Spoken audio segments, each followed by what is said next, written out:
গিটুয়ারি গ্রামের এই দিকটা সব সময় একটু নির্জন।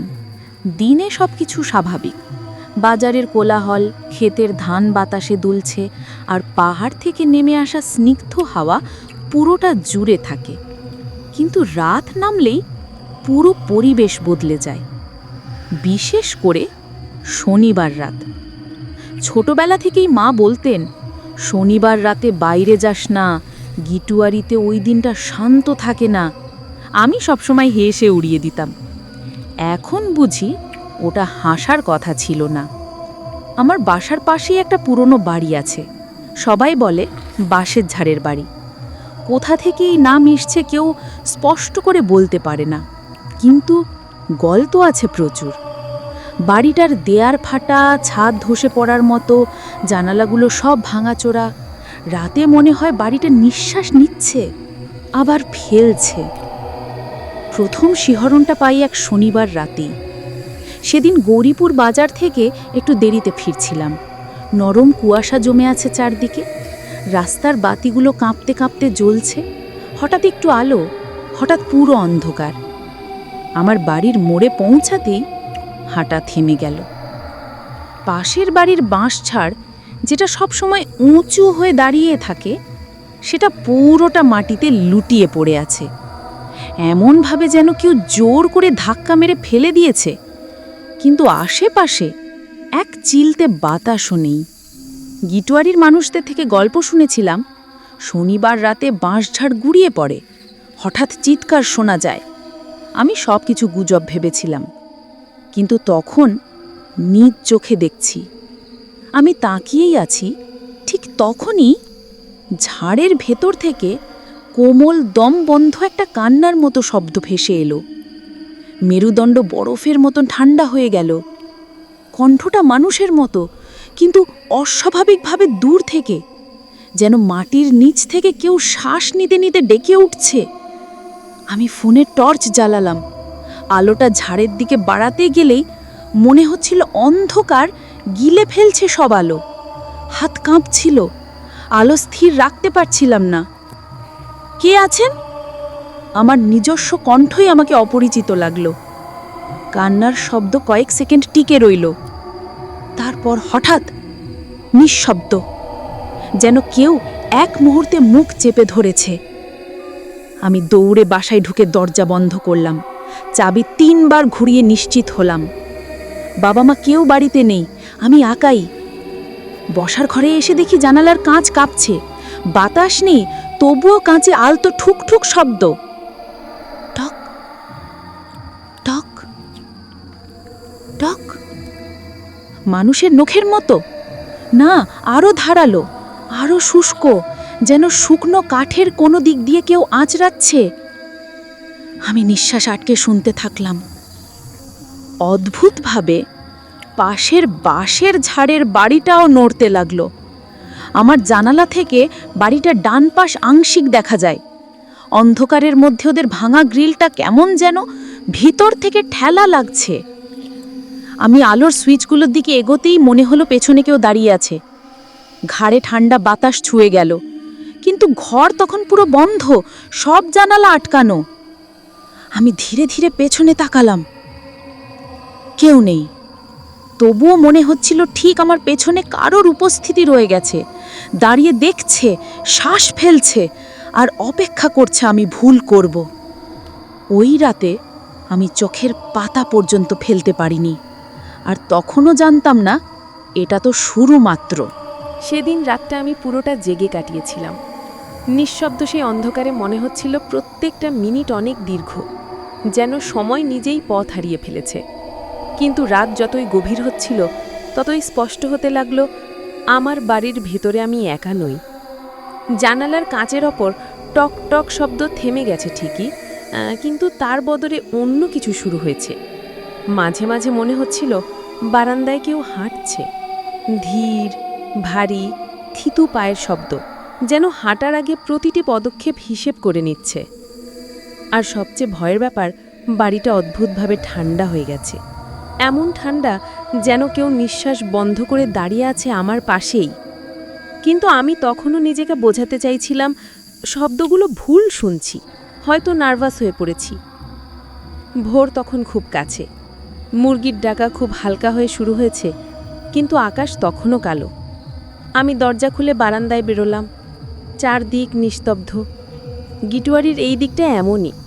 দিনের বেলা হালকা হাসাহাসি, কথা বলার শব্দ, আর রাত হলেই সব কিছু অচেনা, দূরের মতো। আমি পাশের বাঁশের জারের বাড়িটার দিকে তাকালাম।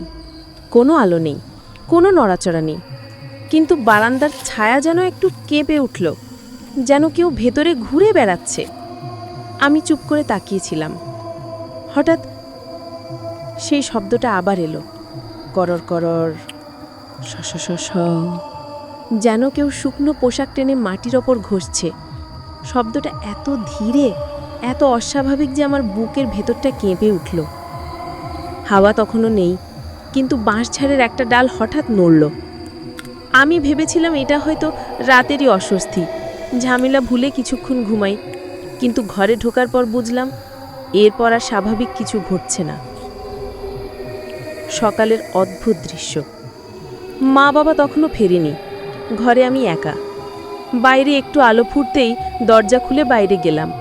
পুরো রাত যা দেখেছি, ভেবেছিলাম সকালে দেখলে হয়তো স্বাভাবিক লাগবে, কিন্তু না। বাঁশঝাড়টা সত্যিই মাটিতে লুটিয়ে আছে, একেবারে গুঁড়িয়ে যাওয়া অবস্থায়। মাটিতে কালচে দাগ, যেন কেউ ভারী কিছু বয়ে নিয়ে গেছে অথবা কেউ হাঁটতে হাঁটতে টেনে নিয়ে গেছে। আমি নিচু হয়ে দাগটা হাত দিয়ে ছুঁয়ে দেখলাম, মাটি ভিজে আছে, কিন্তু বৃষ্টি তো হয়নি। আঙুলে একটা অদ্ভুত গন্ধ, ধাতুর মতো, কিন্তু পুরনো লোহা নয়, যেন রক্তের মতো কাঁচা লোহা। আমার হাত ঠান্ডা হয়ে গেল।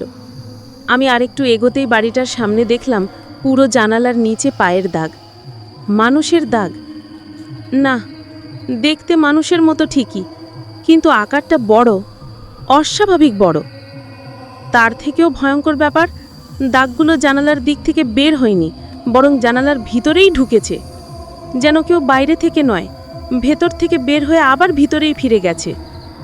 হঠাৎ পাশের বাড়ির দিক থেকে একটা ফিসফিসে আওয়াজ এলো। আমি চমকে পিছিয়ে গেলাম। কেউ নেই, কোনো দরজা খোলেনি, কোনো জানালা নড়েনি, কিন্তু পরিষ্কার শুনলাম, তুই দেখেছিস? আমি আর এক মুহূর্ত দাঁড়াইনি, দৌড়ে ঘরে ঢুকে দরজা আটকে দিলাম। গিটুয়ারির পুরনো গল্প। বিকেলে বাজারে যাওয়ার সময় খুব সাদামাসে চা বিক্রেতা রফিক আমাকে দেখেই বলল, চোখ লাল লাগছে, ভাই ঘুম হয়নি বুঝি? আমি গা ছেড়ে একটা দীর্ঘ দম নিলাম। দ্বিধায় পড়ে গেলাম, বলবো না, কিন্তু মুখ দিয়ে বেরিয়ে গেল, গত রাতে বাঁশঝাড়টা দেখেছ? রফিকের মুখের হাসি মুহূর্তে মিলিয়ে গেল। সে চায়ের কাপ নামিয়ে বলল, তুমি শুনেছ নাকি দেখেছ? আমি শুধু মাথা নাড়লাম। সে একটু নিচু গলায় বলল, গিটুয়ারির এই পাশের বাড়িটা, এটা যেদিন থেকে পড়ে আছে সেদিন থেকে শনিবার রাতগুলো শান্ত থাকে না। লোকজন বলে ওই বাড়িতে আগে একটা বাঁশের জার রাখতো একজন, বাঁশের ব্রেক ড্রামের, লোহার জার, পুরনো, ভারী, জানো বাস থামাতে যে মেটালটা লাগে সেই রকম। শুনেছি সেটা নাকি কারো মাথার উপর পড়ে গেছিল। সে থামল, তারপর ফিসফিস করে যোগ করল, মরা লোকটা নাকি ওই বাড়িতেই থাকতো, আর জারটা নাকি এখনো কেউ ছুলেই গরম লাগে। আমি মৃদু কাঁটা দিচ্ছিলাম, কিন্তু রফিক তখনও বলছে, ওই বাঁশঝাড় মাঝে মাঝে লুটিয়ে পড়ে, কে যেন ওটা ভেঙে ফেলে।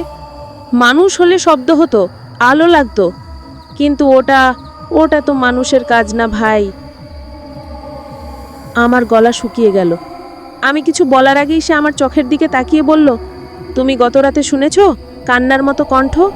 গিটুয়ারিতে সবাই শোনে, কিন্তু কেউ ভোর না হওয়া পর্যন্ত বাইরে বের হয় না, শুধু সে যে ডাকে। আমি দাঁড়িয়ে গেলাম, আর শুনতে পারছিলাম না। মনে হচ্ছিল রোদে দাঁড়িয়ে আছি, অথচ শরীর ঠান্ডা হয়ে যাচ্ছে। রাত আসছে আর আমি প্রস্তুত নই। বাড়ি ফিরতে ফিরতে মনে হচ্ছিল আজকের রাত আরও খারাপ হবে। সন্ধে নামার শুরু থেকেই বাতাস অকারণে থমকে আছে। মানুষজন তাড়াতাড়ি ঘরে ঢুকে সব দরজা জানালা আটকে দিচ্ছে। পাখিরাও যেন ডালে বসে কেমন যেন উৎকণ্ঠিত।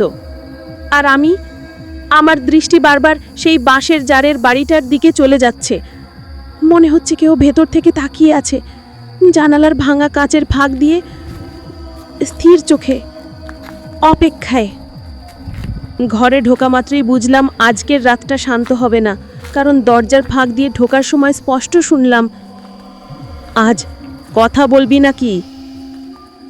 আমার বুক কাঁপতে লাগলো, শ্বাস থেমে আসছিল।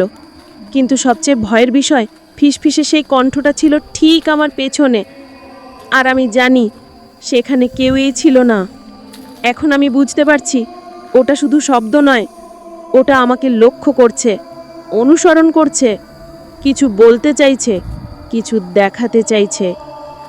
আর গিটুয়ারির এই শনিবার রাত হয়তো আমার জন্যেই অপেক্ষা করছে।